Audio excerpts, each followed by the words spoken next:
Hey YouTube, Ski79 here. Some people are being confused on how you get the PS3 to control through HDMI. Now, once again, I made another video about this earlier, but I'll show you how to do the initial setup if you just bought the TV.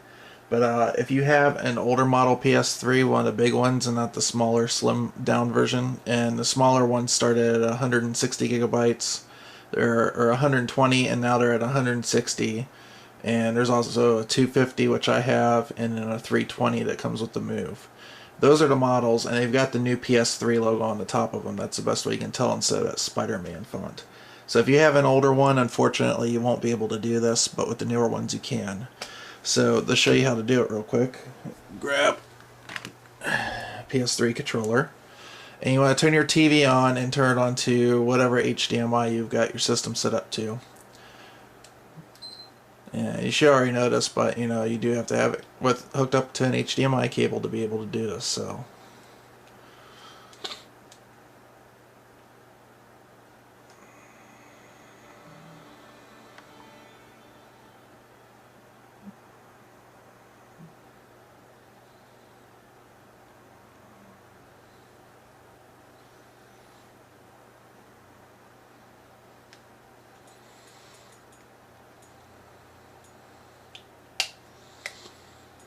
alright, first thing you want to do is go to settings. Let me zoom in here. And you want to go to system settings. And you want to scroll down until you see control for HDMI. You're going to turn it on. And what this is telling you that your system will not be able to shut down when you shut the TV down under special conditions. In other words, if you're doing an active like download, you started a download on something, you hit the little check mark, and then the system will shut down when it's done downloading. When you turn the TV off, it won't kick the PlayStation off. The PlayStation will shut down once it's done downloading. Or say you're doing folding at home, then it will stay on after you shut the TV off. So you just want to hit OK on that. And the next step you want to do is take your TV remote and hit the menu button.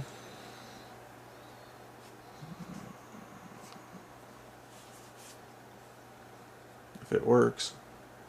Okay, with the menu button, you want to go down to the applications, which is the little TV. It's got media player and then an HDMI-CEC. You click HDMI-CEC, what they also call AnyNet Plus, and setup. And on setup, you just want to turn it on. And then you're going to return, and then now after you'll have device list added on there. You click on device list, you'll see nothing's listed on there, and it says refresh is A. So if you hit the A button on the remote,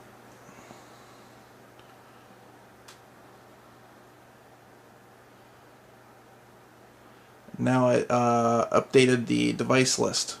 Now the PlayStation 3 is in there, so if you want to connect it, you click on PlayStation 3.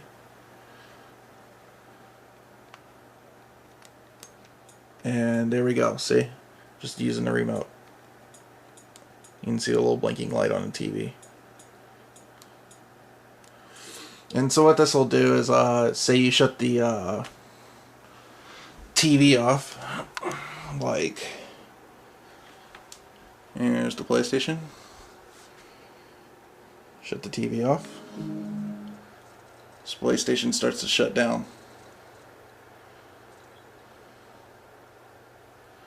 Now it works both ways too. Say if I just want to go into the room, start playing games, I just pick up my controller. PlayStation kicks on. And after it stops booting up or whatnot, then it will start to send a signal to the TV to turn on.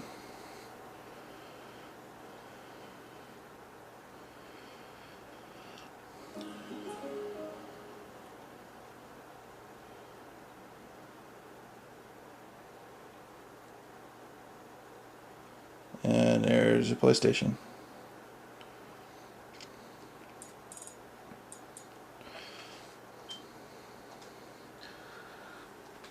And one last thing, you can also turn your PlayStation on with the TV remote now. And to turn it on with your TV remote, you click your source button. You're going to get your source list. You scroll down to PlayStation 3 HDMI-CEC. Click on that.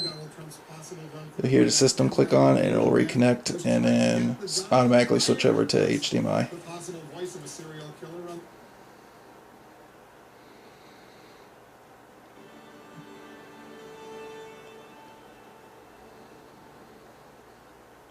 And I'll just use this for the PlayStation 3. The TV in the living room is hooked up to a Samsung Blu-ray player, which is also HDMI-CEC. So I just use the pause, play buttons and stuff to control the DVDs and Blu-rays that I want to play in the living room. And it's handy because if I walk up and just tap the power button or the eject button to put a disc in or whatnot, it automatically turns the TV over. I don't have to go through a bunch of extra steps. So that has been a video response to show how you hook up HDMI-CEC on a PlayStation 3 on a new Samsung.